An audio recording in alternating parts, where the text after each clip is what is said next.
إن الحمد لله نحمده ونستعينه ونستغفره ونؤمن به ونتوكل عليه ونعوذ بالله من شرور أنفسنا ومن سيئات أعمالنا من يهده الله فلا مضل له ومن يضلل فلا هادي له وأشهد أن لا إله إلا الله وحده لا شريك له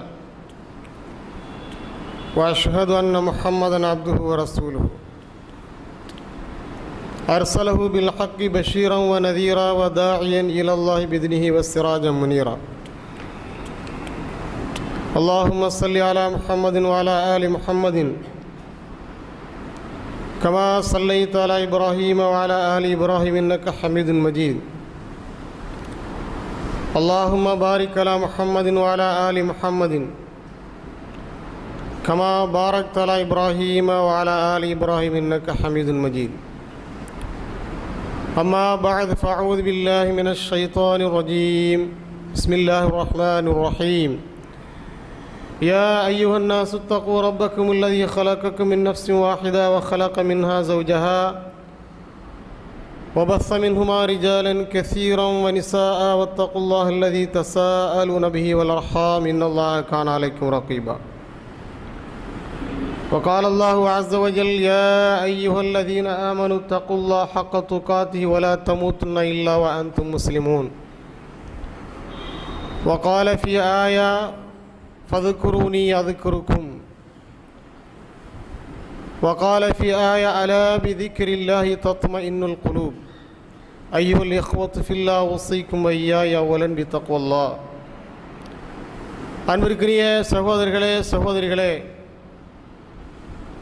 அல்லாஹ்வுடைய இல்லத்தில் அவனை தொழுவதற்காக பணிந்து வணங்குவதற்காக நாம் அனைவரும் கூடியிருக்கிறோம். நம்முடைய நல்ல எண்ணங்களையும் செயல்பாடுகளையும் ஏற்றுக்கொண்டு அதற்கு நிறைந்த நன்மைகளை வல்ல அல்லாஹ் நம் அனைவருக்கும் வாரித் தருவானாக. நம்மை படைத்து கண்காணித்து கொண்டிருக்கின்ற எல்லாம் வல்ல அல்லாஹுவை பயந்து வாழும்படி என்னையும் உங்களையும் கேட்டுக்கொண்டு இந்த ஹுத்பாவை ஆரம்பிக்கின்றேன். அன்பார்ந்த சகோதரர்களே சகோதரிகளே, இரண்டு கிராமவாசிகள் நபி ஸல்லல்லாஹு அலைஹி வஸல்லம் அவர்களை சந்திப்பதற்காக வந்தார்கள். அவர்களில் ஒருவர் நபி ஸல்லல்லாஹு அலைஹி வஸல்லம் அவர்களை கேட்டார், யா ரசூலல்லாஹ், எனக்கு ஒரு நல்ல அமலை சொல்லித்தாருங்கள், அதை நான் தொடர்ச்சியாக இடைவிடாமல் உறுதியோடு செய்து கொண்டிருக்க வேண்டும். அப்படிப்பட்ட ஒரு நல்ல அமலை எனக்கு கற்றுத்தாருங்கள் என்று கேட்டபோது நபி ஸல்லல்லாஹு அலைஹி வஸல்லம் அவரிடத்தில் சொன்னார்கள், லா யஸாலு லிசானுக ரத்பன் மின் திக்ரில்லாஹ் என்று சொன்னார்கள்.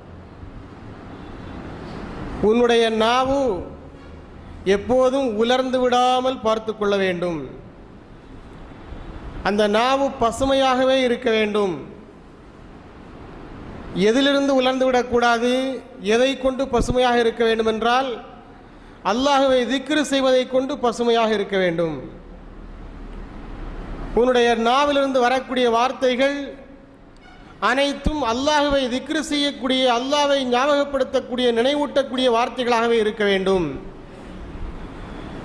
அந்த அளவிற்கு உன்னுடைய நாவை நீ பழக்கப்படுத்திக் கொள்ள வேண்டும். அதை பசுமையாக வைத்துக் கொள்ள வேண்டும். உலர்ந்து விடக்கூடாது, காய்ந்து விடக்கூடாது. ஒருவருடைய நாவு பசுமையாக இருக்கிறது, ஈரப்பதத்தோடு இருக்கிறது, உலர்ந்து விடாமல் இருக்கிறது என்று சொன்னால் அதற்கு என்ன அர்த்தம்? இஸ்லாத்தினுடைய கண்ணோட்டத்தில் அவருடைய வாயிலிருந்து வரக்கூடிய வார்த்தைகள் அல்லாஹ்வை ஞாபகப்படுத்தக்கூடிய, திக்ரு செய்யக்கூடிய வார்த்தைகளாகவே இருக்கின்றன. அதற்கு மாற்றமான எந்த வார்த்தைகளும் அவருடைய வாயிலிருந்து வருவதில்லை என்றால் அவருடைய நாவு பசுமையாக இருக்கிறது, வரலாமல் இருக்கிறது, உலராமல் இருக்கிறது என்பது பொருள்.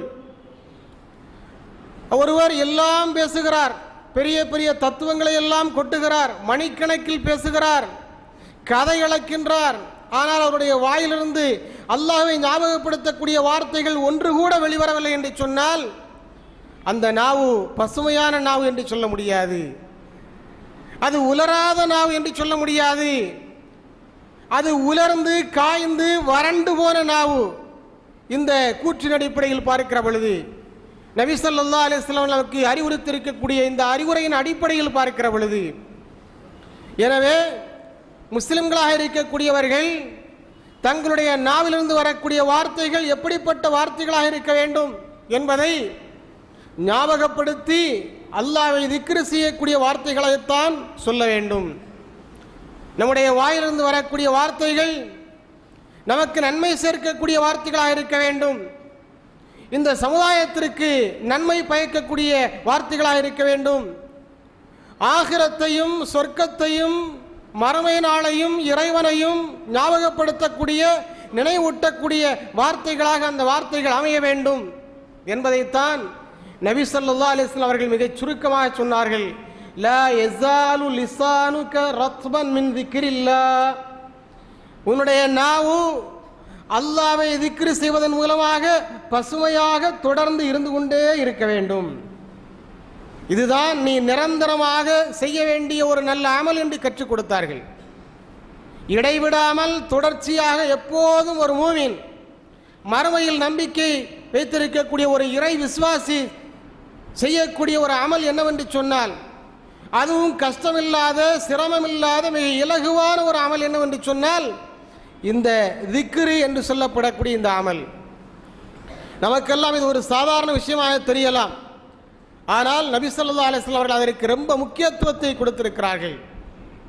அல்லாஹ்வும் அல்லாஹ்வுடைய தூதர் அதற்கு அதிகமாக முக்கியத்துவத்தை தந்து வலியுறுத்தி பேசியிருக்கிறார்கள். அல்லாஹ் சுப்ஹானஹு வ தஆலா அதில்தான் மனிதனுக்கு மன அமைதி இருக்கிறது என்பதை அழுத்தி சொல்கிறான். அலா, மனித சமுதாயமே தெரிந்து கொள்ளுங்கள், உங்களுக்கு நிம்மதி எதில் இருக்கிறது, மன அமைதி எதில் இருக்கிறது என்று சொன்னால் அல்லாஹ்வை திக்ர் செய்வதில்தான் இருக்கிறது. அலா பி திக்ரில்லாஹி தத்மஇன்னுல் குலூப். நபி ஸல்லல்லாஹு அலைஹி வஸல்லம் அவர்கள் சஹாபா பெருமக்களை பார்த்து சொன்னார்கள், உங்களுக்கு நான் ஒரு சிறந்த அமலை கற்றுத்தரட்டுமா என்று சொன்னார்கள். அந்த அமல் எப்படிப்பட்ட அமல் என்று சொன்னால், உங்களுடைய அமல்களிலேயே சிறந்த அமல், உங்களுடைய இறைவனிடத்தில் மிகவும் உயர்வான இடத்தை பெற்றிருக்கக்கூடிய அமல், உங்களுக்கு அல்லாஹ்விடத்தில் உயர்ந்த தரஜாவை அந்தஸ்தை பெற்றுத்தரக்கூடிய செயல், தங்கத்தையும் வெள்ளிகளையும் அல்லாஹ்வுடைய பாதையில் வாரி வாரி வழங்குவதை விட மிகச் சிறப்பான ஒரு செயல்.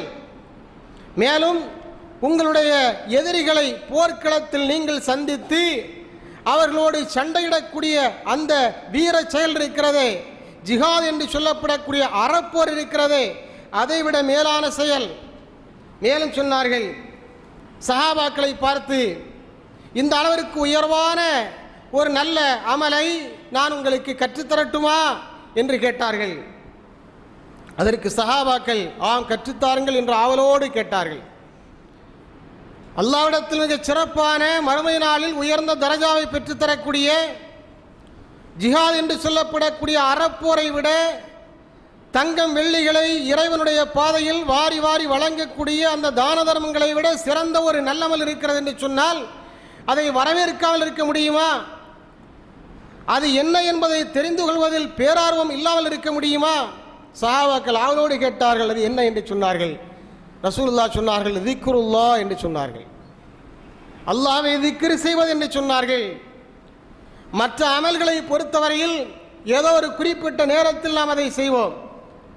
ஆனால் திக்ரை பொறுத்தவரையில் எப்போது நம்முடைய நாவிலிருந்து வெளிப்பட்டு கொண்டிருக்கக்கூடிய வார்த்தையாக, இபாதத்தாக, ஒரு நற்செயலாக இருக்கின்ற காரணத்தினால் அது எல்லா அமல்களையும் விட மிக ஏற்றம் வாய்ந்ததாக, சிறந்த ஒரு அமலாக அல்லாஹ்விடத்தில் கருதப்படுகிறது. எனவே நம்முடைய வாயிலிருந்து வரக்கூடிய வார்த்தைகள், நம்முடைய பிள்ளைகளுடைய வாயிலிருந்து வரக்கூடிய வார்த்தைகள் அல்லாஹ்வை நினைவூட்டக்கூடிய வார்த்தைகளாக இருக்க வேண்டும். அந்த மாதிரி நாம் பழக்கப்படுத்திக் கொள்ள வேண்டும். மாஷா அல்லாஹ், பிஸ்மில்லா, தவக்கல்து அலல்லாஹ், லா ஹவுல வலா குவத இல்லா பில்லாஹ், இன்ஷா அல்லாஹ் என்பது போன்ற வார்த்தைகளை நாம் பழக்கப்படுத்துவதோடு நம்முடைய பிள்ளைகளுக்கும் அதை நாம் கற்றுத்தர வேண்டும். எந்தெந்த சந்தர்ப்பத்தில் எந்தெந்த வார்த்தைகளை சொல்ல வேண்டும், இன்ஷா அல்லாஹ் என்பதை எப்போது சொல்ல வேண்டும், மாஷா அல்லாஹ் என்பதை எப்போது கூற வேண்டும், லா ஹவுல வலா குவத்த இல்லா பில்லாஹ் என்பதை எப்போது பயன்படுத்த வேண்டும், லா இலாஹ இல்லல்லாஹு வஹ்தஹு லா ஷரீக லஹு லஹுல் முல்கு வ லஹுல் ஹம்து வ ஹுவ அலா குல்லி ஷைஇன் கதீர் என்கின்ற வார்த்தையை எப்போது பயன்படுத்த வேண்டும், தவக்கல்து அலல்லாஹ் என்ற வார்த்தையை எப்போது நாம் உபயோகிக்க வேண்டும் என்பதை போன்ற இந்த சின்ன சின்ன வார்த்தைகளை நம்முடைய பிள்ளைகளுக்கு நாம் கற்றுத்தர வேண்டும். அதற்கு நாம் முதலில் நம்மை நாம் பழக்கப்படுத்திக் கொள்ள வேண்டும். இப்போது சொல்லுங்கள், இந்த வார்த்தைகள் இதை சொல்வது நமக்கு கஷ்டமான வேலையா? இதற்காக நாம் நேரத்தை எடுத்துக்கொள்ள வேண்டுமா, ஒதுக்க வேண்டுமா? இதற்காக நாம் பொருளாதாரத்தை செலவிட வேண்டுமா, எனர்ஜியை செலவிட வேண்டுமா? எதுவுமே தேவையில்லை. போகிற போக்கில் சம்பாதித்துக் கொள்ளக்கூடிய ஒப்பற்ற ஒரு உயர்வான அமலைத்தான் நபி ஸல்லல்லாஹு அலைஹி வஸல்லம் நமக்கு சொல்லி தந்திருக்கிறார்கள், கற்றுத் தந்திருக்கிறார்கள். இந்த வார்த்தைகளை கூறுவதன் மூலமாக நம்முடைய தரஜாவை மறுமை நாளில் பெருக்கிக் கொள்ள வேண்டும். எல்லோருக்கும் எல்லா நன்மைகளையும் செய்ய முடியும், அதற்குரிய வாய்ப்பு இருக்கிறது என்று சொல்லிவிட முடியாது. சில பேருக்கு சில வாய்ப்புகள் கிடைக்காது, சில நன்மைகளை செய்வதற்குரிய வாய்ப்புகள் இருக்காது. தான தர்மங்கள் செய்யக்கூடிய வாய்ப்பு எல்லோருக்கும் இருக்கும் என்று சொல்ல முடியாது. ஜக்காத் என்கின்ற அந்த கடமையை நிறைவேற்றக்கூடிய வாய்ப்பு எல்லோருக்கும் கிடைக்கும் என்று சொல்ல முடியாது. ஹஜ் என்கின்ற உயர்ந்த வழிபாட்டை நிறைவேற்றக்கூடிய அந்த வாய்ப்பு அனைவருக்கும் கிடைக்கும் என்று சொல்லிவிட முடியாது. ஆனால் இது ஏழை பணக்காரன், ஆண்கள் பெண்கள், சிறுவர்கள் பெரியவர்கள் என்று ஏற்றத்தாழ்வில்லாமல் வித்தியாசம் இல்லாமல் எல்லோருக்கும் பொதுவாக எல்லா நேரத்திலும் சொல்லக்கூடிய மிக இலகுவான ஒரு அமலைத்தான் நபி ஸல்லல்லாஹு அலைஹி வஸல்லம் அவர்கள் மிகச் சிறந்த மிக சிறப்பான ஏற்றமான ஒரு அமலாக நமக்கு கற்றுத் தந்திருக்கிறார்கள். பெரிய பெரிய அமலை நாம் விழுந்து விழுந்து செய்கிறோம். அவ்வாறு செய்யக்கூடிய நாம் இவற்றை போகிற போக்கிலேயே செய்து கொள்ளலாம். அதற்கு நம்மை நாம் தயார்படுத்திக் கொள்ள வேண்டும், ஆயத்தப்படுத்திக் கொள்ள வேண்டும். ஒரு சந்தர்ப்பத்தில் நபி ஸல்லல்லாஹு அலைஹி வஸல்லம் சொன்னார்கள், ஹஃபீஃபத்தானி அலல் லிசானி ஹபீபத்தானி இலர் ரஹ்மானி ஸகீலத்தானி அலல் மீசானி சுப்ஹானல்லாஹி வ பிஹம்திஹி சுப்ஹானல்லாஹில் அலீம் என்று சொன்னார்கள். சொல்வதற்கு மிக எளிமையான இரண்டு வாசகங்கள், கஷ்டமில்லை. அதே நேரத்தில் அல்லாஹ்வுக்கு ரஹ்மானுக்கு மிக பிடித்தமான இரண்டு வாசகங்கள். மறுமை நாளில் தராசு தட்டில் மிக பழுவான இரண்டு வாசகங்கள், நன்மையை அதிகமாக தரக்கூடிய வாசகங்கள். என்ன தெரியுமா? சுப்ஹானல்லாஹி வ பிஹம்திஹி சுப்ஹானல்லாஹில் அலீம். ரசூலுல்லாஹி ஸல்லல்லாஹு அலைஹி வஸல்லம் அவர்கள் அதனுடைய சிறப்பை பெருமையை நமக்கு சொல்லித் தருகிறார்கள். எவ்வளவு எளிமையாக இருக்கிறது! எல்லோருடைய நாவிலும் வரக்கூடிய மிக இலகுவான வார்த்தை இது. இந்த குழந்தையை கேட்டால் சொல்லும், ஒரு தடவை சொல்லிக் கொடுத்தால் மறுதடவை திருப்பி சொல்லக்கூடிய அளவிற்கு மிக இலகுவான வார்த்தை. சுப்ஹானல்லாஹி வ பிஹம்திஹி சுப்ஹானல்லாஹில் அலீம். இதைத்தான் ஸல்லல்லாஹு சொன்னார்கள்.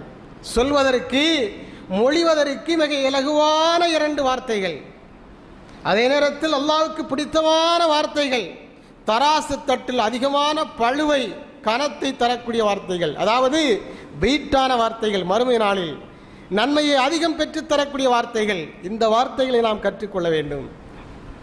இதை நாம் சொல்வதற்கு நாம் தயாராக வேண்டும், பழக்கப்படுத்திக் கொள்ள வேண்டும்.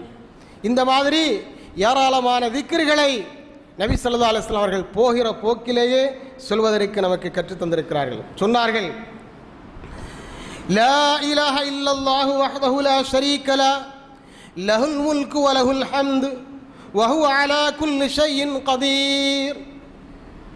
லா இலாஹ இல்லல்லாஹு வஹ்தஹு லா ஷரீக லஹு லஹுல் முல்கு வ லஹுல் ஹம்து வ ஹுவ அலா குல்லி ஷைஇன் கதீர் என்ற வார்த்தையை யார் சொல்கிறார்களோ அவருக்கு எப்படிப்பட்ட நன்மை கிடைக்கிறது தெரியுமா? 10 அடிமைகளை விடுதலை செய்த நன்மை அவருக்கு கிடைக்கிறது என்று சொன்னார்கள். இந்த வார்த்தையை சொல்வதன் மூலமாக, இந்த வாசகத்தை பயன்படுத்துவதன் மூலமாக கிடைக்கக்கூடிய நன்மை என்ன? 10 அடிமைகளை உரிமை விட்ட நன்மை அவருக்கு கிடைக்கிறது. 100 நன்மைகள் அவருக்கு எழுதப்படுகின்றன. 100 பாவங்கள் அழிக்கப்படுகின்றன. மேலும் ஷைத்தானிடமிருந்து அவருக்கு பாதுகாப்பும் கிடைக்கிறது. ஷைத்தானுடைய பிடியிலிருந்து அல்லாஹ் அவருக்கு பாதுகாப்பை வழங்குகிறான். அந்த பாதுகாப்பு அன்றைய நாள் முழுவதும் அவருக்கு கிடைக்கிறது.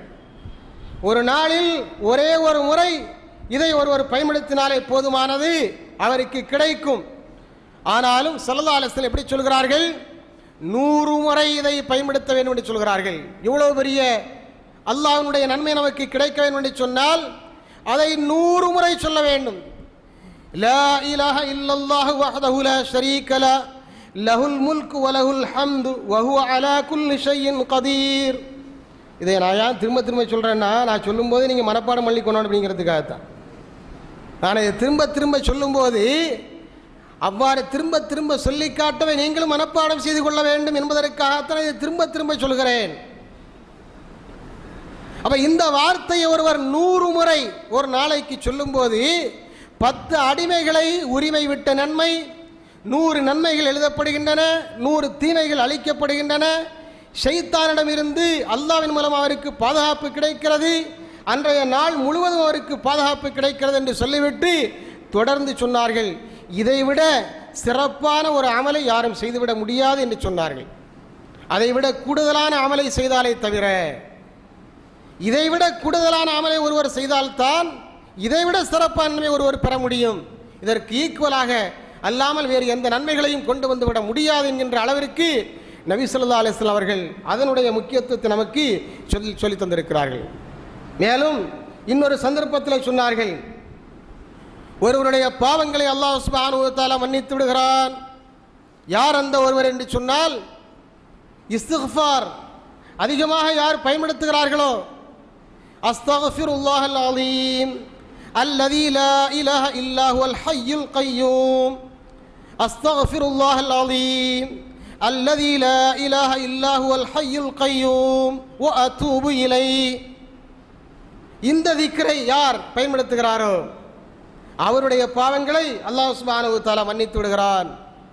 எந்த அளவிற்கு அவருடைய பாவங்கள் மன்னிக்கப்படுகின்றன என்று சொன்னால், போர்க்களத்தில் அவர் புறமுதுகு காட்டி சென்றாலும் கூட இந்த திக்ரை அவர் பயன்படுத்தினால் அவருடைய பாவங்களை அல்லாஹ் சுப்ஹானஹு வ தஆலா மன்னித்து விடுகின்றான். லியலாஇ கலிமத்தில்லாஹ், அல்லாஹ்வுடைய ஏகத்துவத்தை ஓங்கி செய்ய வேண்டும் என்பதற்காக நடத்தப்படக்கூடிய அறப்போராட்டம் இருக்கிறதே, அந்த அறப்போராட்டத்தில் பின்வாங்குவது, கலந்து கொள்ளாமல் புறமுதுகு காட்டி செல்வது 7 மிகப்பெரிய பாவங்களில் ஒன்றாக கருதப்படுகிறது இஸ்லாத்தினுடைய பார்வையில். அந்த மிகப்பெரிய பாவத்தை ஒருவர் செய்தாலும் கூட அதையும் அல்லாஹ் சுப்ஹானஹு வ தஆலா மன்னித்து விடுகின்றான். எதன் மூலமாக? இந்த அஸ்தக்ஃபிருல்லாஹல் அலீம் அல்லதீ லா இலாஹ இல்லா ஹுவல் ஹய்யுல் கய்யூம் வ அதூபு இலைஹி என்ற இந்த இஸ்திக்ஃபாருடைய வாசகத்தை பயன்படுத்துவதன் மூலமாக. என்ன அருமையான வார்த்தைகள்! சொல்வதற்கு எளிமையாக இருக்கிறது, கேட்பதற்கு இனிமையாக இருக்கிறது. அப்படிப்பட்ட மிக இலகுவான வார்த்தைகளைத்தான் நபி ஸல்லல்லாஹு அலைஹி வஸல்லம் நமக்கு கற்றுத்தந்துவிட்டு சொல்லி காண்பிக்கிறார்கள். இதை நீங்கள் சொல்லுங்கள், இதன் மூலமாக உங்களுக்கு ஏராளமான நன்மைகள் கிடைக்கும் என்று சொல்கிறார். அதே போல நபி ஸல்லல்லாஹு அலைஹி வஸல்லம் சொன்னார்கள், ஒருவருக்கு அல்லாஹ் சுப்ஹானஹு வ தஆலா சொர்க்கத்தை வாஜிபாக்கி விடுகின்றான். சொர்க்கம் அவருக்கு எழுதப்பட்டு விடுகிறது, உறுதி செய்யப்பட்டு விடுகிறது. யார் என்று சொன்னால், ரலீது பில்லாஹி ரப்பன் வ பில் இஸ்லாமி தீனன் வ பி முஹம்மதின் ரசூலா என்று யார் சொல்கிறாரோ அவருக்கு சொர்க்கம் உறுதி செய்யப்பட்டு விட்டது என்று சொன்னார்கள். ரலீது பில்லாஹி ரப்பன், ரலீது பில்லாஹி ரப்பன் வ பில் இஸ்லாமி தீனன் வ பி முஹம்மதின் ரசூலா. இப்படிப்பட்ட வார்த்தைகள், என்ன அருமையான வார்த்தைகள்! இந்த வார்த்தைகளை சொன்னாலே மனதுக்கு அமைதி தன்னாலே வந்துவிடும். அந்த அளவிற்கு இனிமை நிறைந்த இலகுவான வார்த்தைகள். இந்த இலகுவான இனிமையான வார்த்தைகளை நாம் திரும்ப திரும்ப நாள்தோறும் பயன்படுத்துகிற பொழுது நம்முடைய நாவிலிருந்து கெட்ட வார்த்தைகள் எதுவுமே வராது, தீய வார்த்தைகள் வராது.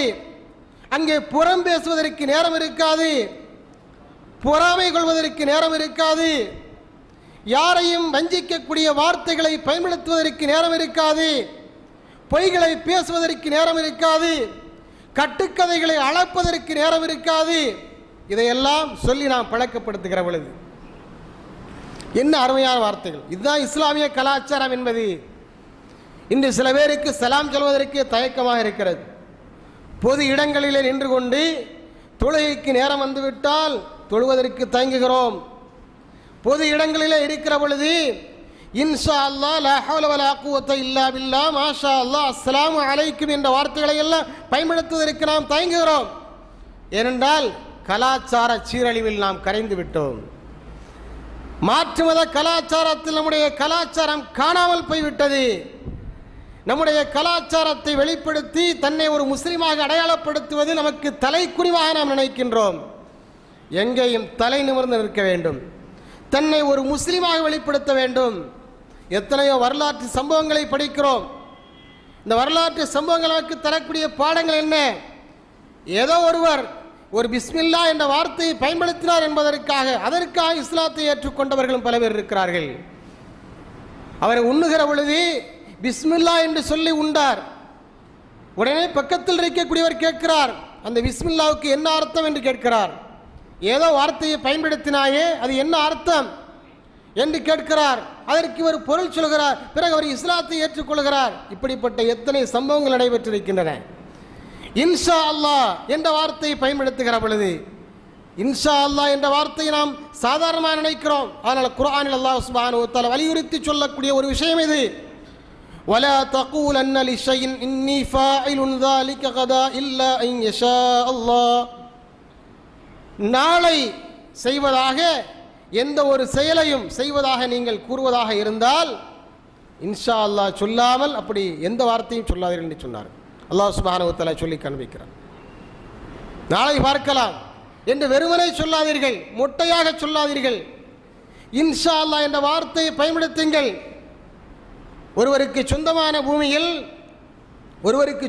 பூமியில் அவர் அந்த பூமியை உழுது, நிலத்தை உழுது, பண்படுத்தி, பயிர் செய்து, தண்ணீர் பாய்ச்சி அறுவடை செய்யக்கூடிய நேரத்தில் இன்ஷா அல்லாஹ் பயன்படுத்த தவறினார் என்ற ஒரே காரணத்திற்காக அந்த தோட்டம் முழுவதையும் அல்லாஹ் சுப்ஹானஹு வ தஆலா அழித்து விட்டான் என்பதாக குர்ஆனிலே அல்லாஹ் என்ன செய்கிறான் சொல்லி காண்பிக்கிறான். இந்த வார்த்தையை அவர் பயன்படுத்த தவறினார். நாளைக்கு நான் அதை அறுவடை செய்ய போகிறேன் என்று பெருமையோடு பேசினார். நாளைக்கு நான் தோட்டத்துக்கு போகிறேன், தோப்புக்கு போகிறேன், தேங்காய் அறுவடை பண்ண போகிறேன், வயலுக்கு போகிறேன் என்று பெருமையோடு பேசினார். அல்லாஹ்வை மறந்து விட்டார். இன்ஷா அல்லாஹ்வை மறந்து விட்டார். அவருடைய நாவு அந்த நேரத்தில் உலர்ந்து போய்விட்டது, காய்ந்து போய்விட்டது, அந்த திக்ரை சொல்ல மறந்து விட்டது. அதனால் என்ன இழப்பு ஏற்பட்டது? ஒரு பெரிய தோப்பை அவர் இழந்து விட்டார். பெரிய புயல் காற்றின் மூலமாக அல்லாஹ் சுப்ஹானஹு வ தஆலா மறுநாள் அழித்து விட்டான். அறுவடை செய்வதற்கு அங்கே ஒன்றுமே எஞ்சியிருக்கவில்லை. இது குர்ஆன் கூறக்கூடிய வரலாறு. அன்பார்ந்த சகோதரர்களே, எனவே இந்த சின்ன சின்ன விஷயங்களை எல்லாம் நாம் சாதாரணமாக இடைவிட்டு விடக்கூடாது. இதற்கென்று மதிப்பு மகத்துவம் அல்லாஹ்விடத்தில் இருக்கிறது என்பதை நாம் கவனத்தில் கொள்ள வேண்டும். மேலும் நபி ஸல்லல்லாஹு அலைஹி சொன்னார்கள், சுப்ஹானல்லாஹி வல்ஹம்துலில்லாஹி வலா இலாஹ இல்லல்லாஹு வல்லாஹு அக்பர். சுப்ஹானல்லாஹி வல்ஹம்துலில்லாஹி வலா இலாஹ இல்லல்லாஹு வல்லாஹு அக்பர் என்ற வார்த்தையை பற்றி, அதனுடைய பெருமையை பற்றி நபி ஸல்லல்லாஹு என்ன சொல்கிறார்கள் தெரியுமா? இதை சொர்க்கத்தினுடைய புதையல் என்று குறிப்பிடுகிறார்கள். சுப்ஹானல்லாஹி வல்ஹம்துலில்லாஹி வலா இலாஹ இல்லல்லாஹு வல்லாஹு அக்பர். இந்த வாசகங்களை என்ன சொல்கிறார்கள்? சொர்க்கத்தினுடைய புதையல்களை பற்றி நான் உனக்கு சொல்லித் தரட்டுமா என்று கேட்டுவிட்டு நபி ஸல்லல்லாஹு அலைஹி வஸல்லம் அவர்கள் இதை சொல்லி காண்பிக்கிறார்கள். மேலும் ஸல்லல்லாஹு அலைஹி வஸல்லம் அவர்கள் இன்னொரு செய்தியிலே சொல்கிறார்கள், லா ஹவ்ல வலா குவத்த இல்லா பில்லாஹ், லா ஹவ்ல வலா குவத்த இல்லா பில்லாஹ். அதையும் சொர்க்கத்தினுடைய புதையலாக, இந்த உலகத்தில் இருக்கக்கூடிய விட செல்வங்களை எல்லாம் விட மிக உயர்ந்த விஷயமாக நபி ஸல்லல்லாஹு அலைஹி சொல்லி காண்பிக்கிறார்கள். இதற்கெல்லாம் அர்த்தம் தெரிவதற்கு ஆசையாக இருக்கிறதா, ஆவலாக இருக்கிறதா? எத்தனையோ திக்ரு புத்தகங்கள் இருக்கிறது, வாங்கி படியுங்கள். இந்த அரை மணி நேரத்தில் என்ன செய்ய முடியாது, அதனுடைய பொருளை எல்லாம் சொல்ல முடியாது. எனவே இதில் நமக்கு ஆர்வம் பெருக வேண்டும். நிம்மதி எங்கே இருக்கிறது? இங்கேயே இருக்கிறது, நமக்குள்ளே இருக்கிறது. நாம் அதை பயன்படுத்துவதற்கு தயங்குகிறோம். இந்த மாதிரிப்பட்ட வார்த்தைகளை சொல்வதன் மூலமாக நம்மிடத்தில் இருக்கக்கூடிய நிம்மதி நிரந்தரமாக இருக்கும், மகிழ்ச்சி நிலைத்திருக்கும், எங்கும் சென்று விடாது. எனவே அன்பார்ந்த சகோதரர்களே, நம்முடைய நாவு இப்படிப்பட்ட திக்ருகளால் எப்போதும் ஈரப்பதமாக இருக்க வேண்டும், பசுமையாக இருக்க வேண்டும். உலர்ந்து விடாமல், வறட்சி அடைந்து விடாமல் நாம் பார்த்து கொள்ள வேண்டும். இதுதான் உண்மையான பசுமை. அல்லாஹ்வை திக்ரு செய்வதை விட உயர்ந்த விஷயம் வேறு எதுவுமே இருக்க முடியாது. இது இறை தூதர் கடைசியாக வந்த நபி ஸல்லல்லாஹு அலைஹி வஸல்லம் அவர்கள் மட்டும் நமக்கு சொல்லித் தந்தது அல்ல, எல்லா இறை தூதர்களும் இதை நமக்கு கற்றுத் தந்திருக்கிறார்கள். கஷ்ட காலங்களின் போது, துன்ப நேரங்களின் போது எப்படிப்பட்ட வார்த்தைகளை நீங்கள் பயன்படுத்தினால் அந்த கஷ்டங்களிலிருந்து மீளலாம் என்பதற்குரிய வழிகாட்டு நெறிமுறைகளை இதுபோன்ற திக்ருகளின் மூலமாக எல்லா இறை தூதர்களும் நமக்கு கற்றுத் தந்திருக்கிறார்கள். ஹஸ்புனல்லாஹு வ நிஅமல் வக்கீல். எல்லாம் மறந்து போச்சு. இந்த மௌலிது கூடாது, ராத்திபு கூடாது, குத்வியத்து கூடாதுன்னு சொன்னதோட இதுவும் சேர்த்து எல்லாத்தையும் மூட்டை கட்டி வச்சாச்சு. அப்படிதானா? ஏன்னா எது சரியான திக்ரு, எது தப்பான திக்ருன்னு தெரியாமல் போயிடுச்சு. அது ஒரு காரணம். ரெண்டாவது, தவறான பார்வைகள். மொத்தத்தில் திக்ரு வேண்டாம், எல்லாத்தையும் ஒதுக்கியாச்சு. இதையெல்லாம் கூடாது என்று ஒதுக்கிய கையோடு இதையும் சேர்த்து ஒதுக்கி வைத்து விட்டோம். திக்ரே கிடையாது. ஒருவரிடத்தில் பேசிக்கொண்டிருக்கிற பொழுது அவர் லா ஹவ்ல வலா குவத்த இல்லா பில்லாஹ் என்ற வார்த்தையுடைய வாயிலிருந்து வருவதை நீங்கள் கேள்விப்பட்டிருக்கிறீர்களா? எத்தனை பேருடைய வாயிலிருந்து வருவதை நீங்கள் கேள்விப்பட்டிருக்கிறீர்கள்? சுப்ஹானல்லாஹ் பிஹம்திஹி சுப்ஹானல்லாஹில் அலீம் என்ற வார்த்தை வருவதை நீங்கள் கேள்விப்பட்டிருக்கிறீர்களா? அஸ்தக்ஃபிருல்லாஹல் அலீம் என்ற வார்த்தை எத்தனை பேருடைய வாயிலிருந்து வருகிறது? வராது, வரவே வராது. ஏன்னா நம்முடைய பார்வையில் இதெல்லாம் அநாகரீகம், இதெல்லாம் பொது இடத்தில் செய்யக்கூடிய விஷயங்கள் அல்ல. இதெல்லாம் தனிமையில் இருந்து கொண்டு இந்த மாதிரி ஒரு பள்ளிவாசலில் வந்து ஒரு மூலையில் உட்கார்ந்துக்கிட்டு தன்னந்தனியாக செய்ய வேண்டிய திக்ர்கள் என்று நாம் தவறாக நினைத்து வைத்துக் கொண்டிருக்கிறோம். நீங்கள் சந்தையில் இருந்தாலும் சொல்லலாம், வீட்டில் இருந்தாலும் சொல்லலாம், வெளியில் சென்றாலும் சொல்லலாம், எங்கே இருந்தால் நீங்கள் சொல்லலாம். அப்படிப்பட்ட திக்ர்கள் அற்புதமான திக்ர்கள். எந்த இடத்தையும் இஸ்லாம் விட்டு வைக்கவில்லை. டாய்லெட் உட்பட, கழிவறை உட்பட, கழிவறைக்கு நீங்கள் செல்லுகிற பொழுதும் அதற்கென்று ஒரு திக்ரை மார்க்கம் கற்றுத் தந்திருக்கிறது. அல்லாஹும் இன்னி அஊது பிக்க மினல் ஹுபுஸி வல் ஹபாயிஸ். சொல்றமா? ஷைத்தான் குடியிருக்கக்கூடிய இடம், பாலடைந்த கட்டடங்கள், இருள் சூழ்ந்த பகுதிகள், நாற்றம் எடுக்கக்கூடிய பகுதிகள், குப்பை கிடங்குகள், இவையெல்லாம் யாருக்கு ரொம்ப விருப்பமான இடம்? ஷைத்தானுக்கு ரொம்ப விருப்பமான இடம். அந்த மாதிரி இடங்களுக்கு செல்கிற பொழுது, கழிவறைக்காக செல்கிற பொழுது அல்லாஹ்வுடைய தூதர் நமக்கு கற்றுத்தந்த வாசகம் என்ன? அல்லாஹும்ம இன்னி அஊது பிக்க மினல் ஹுபுஸி வல் ஹபாயிஸ். சொல்றமா? ஆண் பெண் ஷைத்தான்களிடமிருந்து இறைவா உன்னிடம் நான் பாதுகாவல் தேடுகிறேன். உள்ள ஷைத்தான் இருக்கான். அந்த ஷைத்தானால் எனக்கு எந்த விதமான பாதிப்பு வந்து விடக்கூடாது. ஷைத்தான் நிறைந்த பகுதி அது. எனவே அந்த பகுதிக்கு செல்வதற்கு முன்னதாக செல்லாமல் இருக்க முடியாது. செல்றதுக்கு முன்னதாக இதை நீங்கள் சொல்லிவிட்டு செல்லுங்கள் என்று சொன்னார்கள். எத்தனை பேர் சொல்கிறோம்? வீட்டில் போகும்போதும் கிடையாது, வெளியில் போகும்போதும் கிடையாது, எங்கேயும் கிடையாது. அவசரத்தில் எல்லாவற்றையும் மறந்து விடுகிறோம், அவசரத்தில் அல்லாஹ்வை மறந்து விடுகிறோம். வெளியே வருகிற பொழுதும் ஒரு திக்ரை சொல்லி தந்திருக்கிறார்கள்.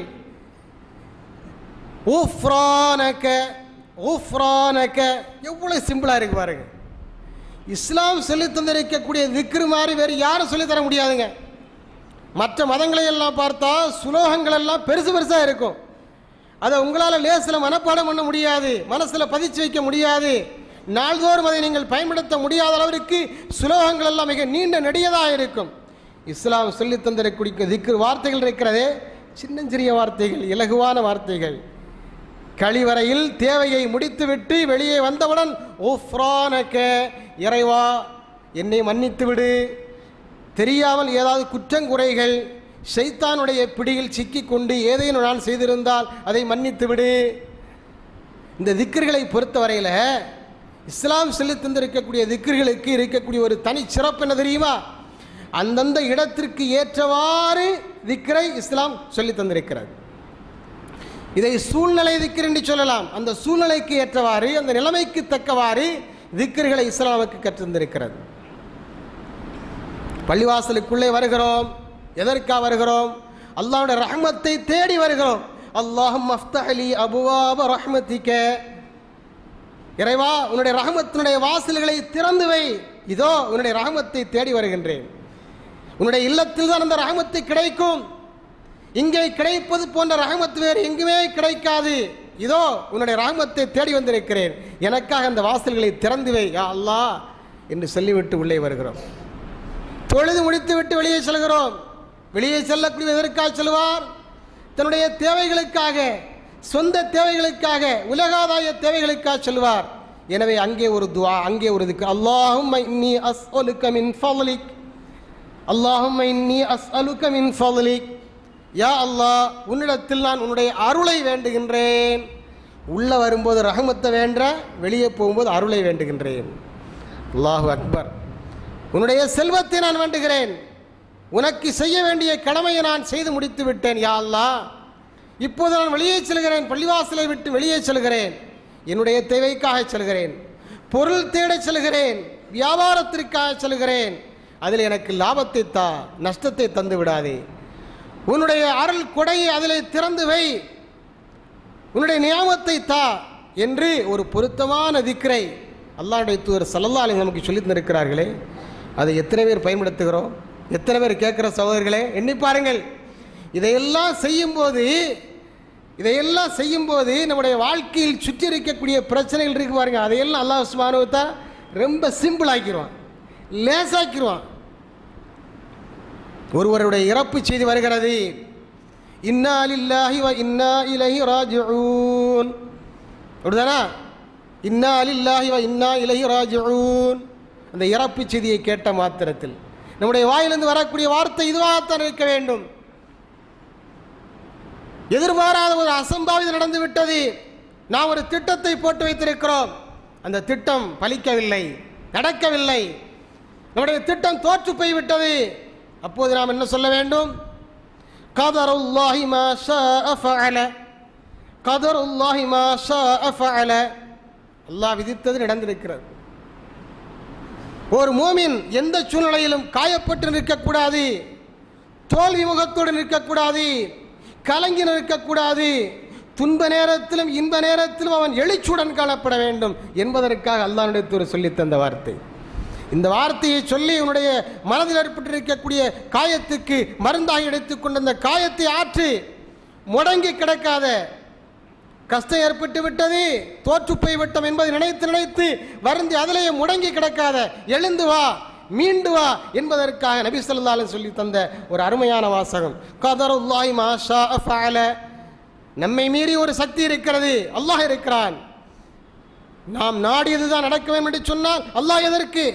அல்லாஹ் நாடியது நடந்திருக்கிறது. நம்மை படைத்து அல்லாஹ் தான் நாடி இருக்கிறான்.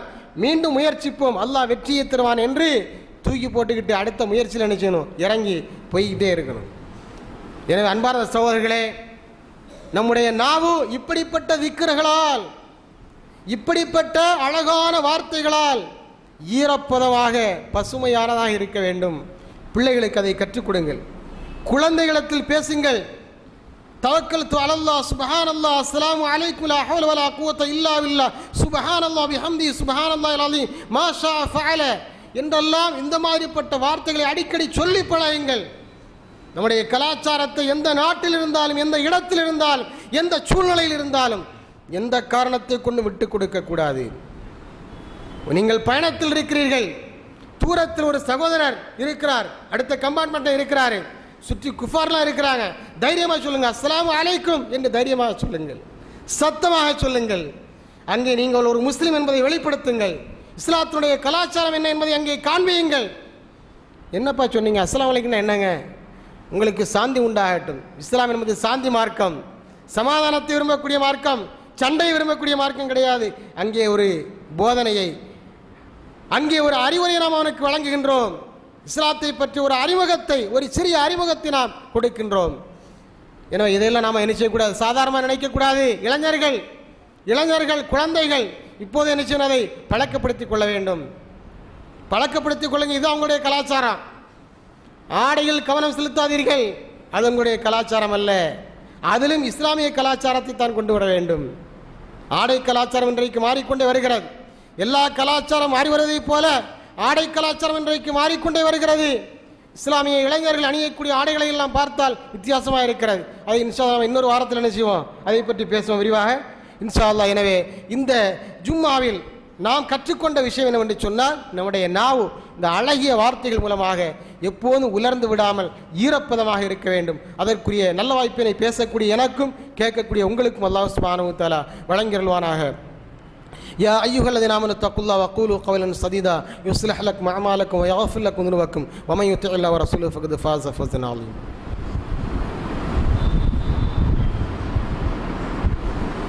அல்ஹம்துலில்லாஹி ரப்பில் ஆலமீன் வஸ்ஸலாத்து வஸ்ஸலாமு அலா அஷ்ரஃபில் அன்பியாஇல் முர்ஸலீன் வ அலா ஆலிஹி வ அஸ்ஹாபிஹி அஜ்மஈன். அன்பிற்குரிய சகோதரிகளே, நபி ஸல்லல்லாஹு அலைஹி வஸல்லம் அவர்கள் கூடியிருந்த நபித்தோழரிடத்தில் கேட்டார்கள், உங்களில் யாராவது தினந்தோறும் 1000 நன்மைகளை சம்பாதிக்க வேண்டும் என்று ஆசைப்படுகிறீர்களா என்று கேட்டார்கள். 1000 நன்மைகளை சம்பாதிக்க வேண்டும் என்று ஆசைப்படுகிறீர்களா? மேலும் உங்களுடைய 1000 தீமைகள் அழிக்கப்பட வேண்டும் என்று நீங்கள் ஆசைப்படுகிறீர்களா என்று கேட்ட பொழுது சஹாபாக்கள் யாரும் ஆசைப்படாமல் இருப்பார்களா? எங்களுடைய ஒவ்வொரு நாளிலும் 1000 நன்மைகளை எங்களால் ஈட்ட முடியுமா, அது சாத்தியமா, அது எப்படி சாத்தியம் என்று ஆவலோடு கேட்டார்கள். அப்போது ஸல்லல்லாஹு அலைஹி சொன்னார்கள், ஒவ்வொரு நாளும் 100 முறை தஸ்பீஹ் செய்யுங்கள் என்று சொன்னார்கள். ஒவ்வொரு நாளும் 100 முறை சுப்ஹானல்லாஹ், ஒற்றை சொல், ஒரே வார்த்தை சுப்ஹானல்லாஹ் என்று தஸ்பீஹ் செய்யுங்கள். அதன் மூலமாக உங்களுக்கு 1000 நன்மைகள் தினந்தோறும் எழுதப்படுகிறது என்று சொன்னார். 100 தஸ்பீஹ் செய்தால் 1000 நன்மை என்று சொன்னால் 1000 தஸ்பீஹ் செய்தால் எத்தனை நன்மை? இப்படி பெருகிக் கொண்டே போகிறது. எனவே இந்த விஷயங்களை நாம் அலட்சியம் காட்டாமல் அதிலே கூடுதலான கவனம் செலுத்தி இதை நம்முடைய இஸ்லாமிய கலாச்சாரத்தினுடைய மிக முக்கியமான ஒரு அடையாளமாக எடுத்துக்கொண்டு எல்லா இடங்களிலும், பள்ளிவாசல் இருந்தாலும் மாத்திரம் கிடையாது, சுப்ஹானல்லாஹ் சொல்கிறோம், எங்கே தான் சொல்கிறோம், பள்ளிவாசல் இருக்கும் மாத்திரம் தான் சொல்கிறோம். இந்த திக்ருகள் எல்லாமே பள்ளிவாசலோடு முற்று பெற்று விடுகிறது. பள்ளிவாசலுக்கு வெளியே போனால் நமக்கு திக்ருக்கும் சம்பந்தம் இல்லாத ஒரு நிலை தான் இருந்து கொண்டிருக்கிறது. எனவே அதை நாம் மாற்றி இப்படிப்பட்ட புதிய மனிதர்களாக நம்மை தயார்படுத்திக் கொள்ள வேண்டும். அதற்குரிய நல்ல வாய்ப்பினை அல்லாஹ் சுப்ஹானஹு வ தஆலா அனைவருக்கும் வழங்குவாராக. அல்லாஹும்ம அஇஸ்ஸல் இஸ்லாம் வல் முஸ்லிமீன் வ அதில்ல ஷிர்க வல் கஃபரத்துல் முஷ்ரிக்கீன் ஃபன்சுர்னா அலல் கௌமில் காஃபிரீன் வ லதிக்ருல்லாஹி அக்பர் வல்லாஹு யஅலமு மா தஸ்னூன்.